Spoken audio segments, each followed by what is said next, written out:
guys, it's Rhea again, and I'm here to help you to redesign your life. And today we're going to be talking about the 7 tips on how to simplify your life, because currently I have noticed there is this cycle in my life where everything's really good and easygoing and simplified, and I have beautiful processes in, and then all of a sudden I'm getting extremely overwhelmed, so much pressure, feeling like I've got a bazillion things going on at once, etc, etc, and I just keep falling into this cycle.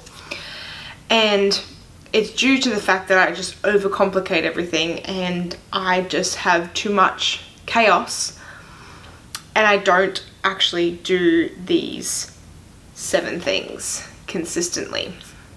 So I'm trying a 28-day stress less simplify challenge with myself, and I'm going to give you these tips on what I'm actually doing in the 28 days to help me become more simplified and more stress free. So the first one I have written down is the first one you really should just do out of all the ones I'm about to tell you, and that is to create a space to get everything out on paper to plan. So for example, if you're feeling overwhelmed because you have a bazillion bills to pay and there are like all these due dates and you just don't understand or when they're supposed to be due and how you're going to balance it all with all these bills going out and how to align it with your, your weekly, fortnightly, monthly wage, as an example, writing that down. If you have like holidays coming up or things for work that need to be done by a certain time, or you feeling like you're going backwards in your business, like writing everything down that's overwhelming you. I actually have like a really big, I think A3 poster book that I actually rip out pages and I just mind map all the things that are going on in what areas, and like if there's challenges in my health, in my relationships, in work, in money, like whatever it is, and it's different every single time, I just put it all on paper, because as soon as you put it on paper, it doesn't feel so hard and so complicated because it's all out in front of you and you can see what needs to be done. But when it's all up in your head, you really struggle because you're just like, I don't know what to do. This is so much to do, I don't even know where to start. Therefore you don't do anything because you've just overcomplicated it. So the first step is to get it all on paper and help yourself with a plan. The second step, you can do this at any time, but I highly recommend doing it ASAP, and that is just decluttering your house and your workspace. A lot of people come to my house and they're like, where is your stuff? You have like nothing. And I'm like, good, thank you. Cleaners compliment me because they're like, wow, your house is so easy to clean because you don't have a lot of stuff. Since having Atlas, there's a little bit more stuff because obviously he's got all his toys and he puts it from one end to another. But when you have less stuff in your house, one, it's less to clean, it's not so chaotic, you don't feel like you have to do so much. And I've always said, like, a cluttered space equals a cluttered mind. I personally can't work in a lot of mess, therefore I have a lot of simplified things. So you can do it one room at a time if you wanted to, but the main things are just like getting rid of clothes that you don't necessarily need or wear anymore. If they've got holes in them, if they don't fit you, go and get rid of them. Take them to a Salvos, give them to friends if you know they need them, or sell them if you want, or bin them, or reuse them, like whatever the case may be. But you don't need to hold on to them. If you're trying to hold on to your clothes because you think you're going to lose weight, get rid of them, because you deserve new clothes when you do lose weight. Other things that I can think of is like cutlery and cups and plates and Tupperware and shoes and hats and bags. Like, go through all those things and really simplify what it is, because I'll tell you a side note here. When you have to make so many decisions in the morning on what to wear and what bag to pick and what shoes to have and what to eat for breakfast and all that kind of stuff, you've actually already exhausted your brain so much that it's going to be hard for you to make decisions during the day. And that's why you'll notice like a lot of people that are highly successful, like Mark Zuckerberg and Elon Musk, they like the way they wear, and Steve Jobs is another person that comes to mind. They wear the same things over and over and over. And the reason being is because it takes the thought out of it, and the like the decision making on those things. So, you know, you may be someone that highly loves fashion, but have everything in your wardrobe that you know if you just to throw it together, it would work.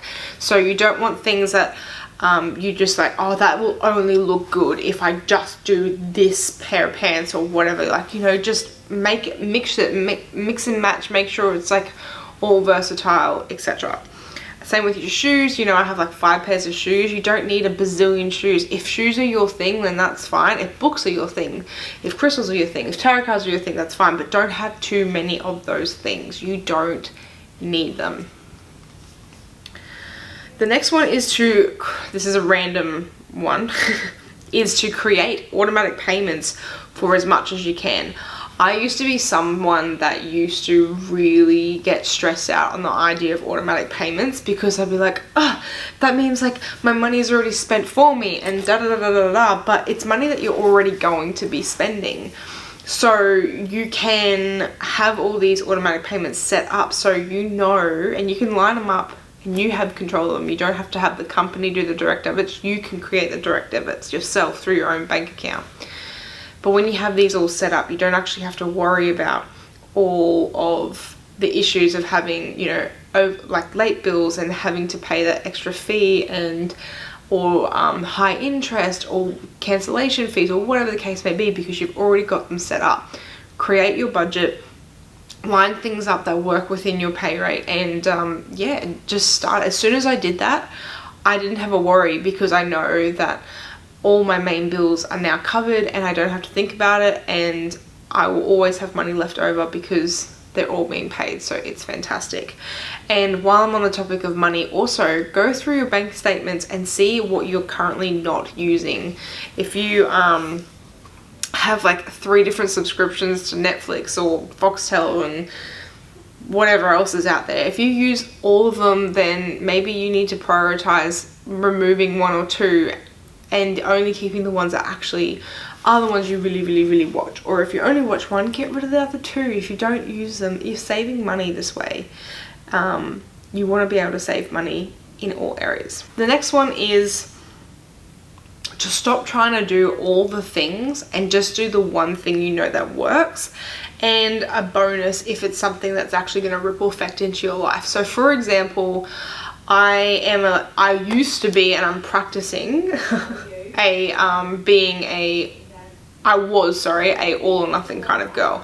So I would do all the things towards my health, all the things towards my business, all the things towards my relationships, or I would do nothing. And I noticed that got me really exhausted really quickly, or I'd fall behind quite quickly also, because I would never keep up with the simplicity and the structures that I put into place every single day. So stop trying to do all of them and just pick the one thing. So for example, if you wanted to work on your health, pick one thing that you're currently not doing that you want to implement that's going to improve your health. Maybe it's having a glass of water first thing in the morning.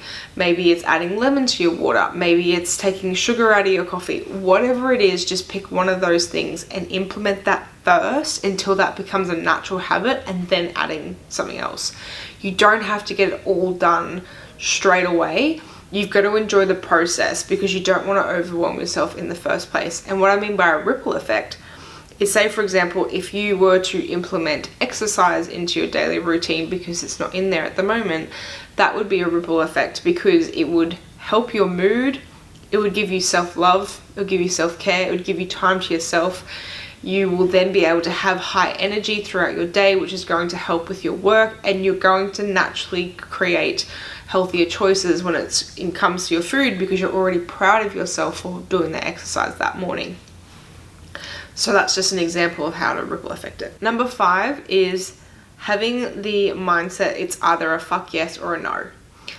And what I mean by this is, we as a society are going to get a bazillion invites to a lot of different things, or offers, or ads thrown at our faces because we're always on social media. So it's important to say to yourself, okay, it's either a fuck yes or a no. If your whole body doesn't want to say fuck yes, I'm in, I'm so going, then it's a no.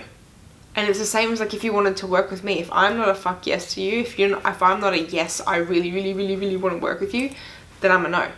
And that's totally fine, because that's the way I live my life. If there's people that approach me when it comes to being a business coach, or they recommend me a product, or whatever the case may be, if it's not a fuck yes for me, it's a no. I don't use it. So everything in my life is going to be a fuck yes, which is exciting. I feel excited by that, because I know everything in my life feels really, really good. And if it doesn't, then I get rid of it, because I want all of my life to be exciting, fulfilling, and joyful. So number 6 is clear out your social media, emails, profiles, and apps. The internet is a place that consumes so much of our mind. If we are scrolling and we're feeling like comparisitis and overwhelm and procrastination and deflated and all those kind of things, you want to really change what you're looking at on social media and on your phone. So getting rid of emails that no longer serve you, unfollowing those people that don't make you feel really, really good. My Instagram is specifically designed to make me feel really good. So everything I look at my Instagram, it makes me feel really good. And I'm forever checking and going, this person hasn't really kind of given me like that fuck yes inside of me lately, so I'm gonna unfollow them. It's okay, like it's nothing against that person, it just doesn't make me feel the best I could, therefore I unfollow them. It's the same for groups on Facebook and emails and apps on my phone. If I notice I don't use an app for a while, I'll get rid of it, and if I need it again, I'll download it. Like, it's not the end of the world, but I like to keep everything quite simple, so I don't have to feel complicated and rushed and cluttered. And the last one, which is so bloody important, is one thing at a time. What I noticed in my life is it's so easy for me to pick up my phone and do things on my phone while I'm trying to cook dinner, while my husband's trying to have my attention, while my son is trying to have my attention, while my dogs are at my feet, and I just get so freaking overwhelmed because of this stupid device. Not stupid, I take that back. A really well thought out device that was controlling my life. So as soon as I put the phone down and I just solely focus on doing dinner or cleaning or spending time with my family, I noticed that the overwhelm decreased. And it's the same with like at work. I would write down a to-do list of all the things that I would like to get done. I would prioritize some of the things that must get done that day or I'd like to achieve ASAP, and then I would work down the list. And if I didn't get it all done, then that's totally fine. If I got it all done, I wouldn't try and create work for myself. I would just go, okay, I got it all done. Before I go home, I'm gonna go have a cup of coffee and journal or read my book or something like that. You don't have to make it harder for yourself.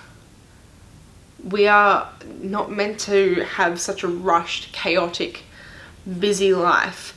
It's supposed to feel full, but in a sense of fulfillment and enriching, but not full in the sense of like overwhelm and stress and chaos and uncertainty. Like, that's not how life's supposed to be. So we're going to quickly go back over them. So number 1 was create space to get everything out on paper to plan. This is super important. If you just do this alone, it will really help. Number 2 is to declutter your house and workspace. So sell it, donate it, bin it. Get rid of everything that is not serving you. You don't have to go hardcore like Marie. What is it? Not Marie. What's her name? Is it Marie? Marie Kondo. Whatever, that person. The art of tidying up. You don't have to go that hardcore.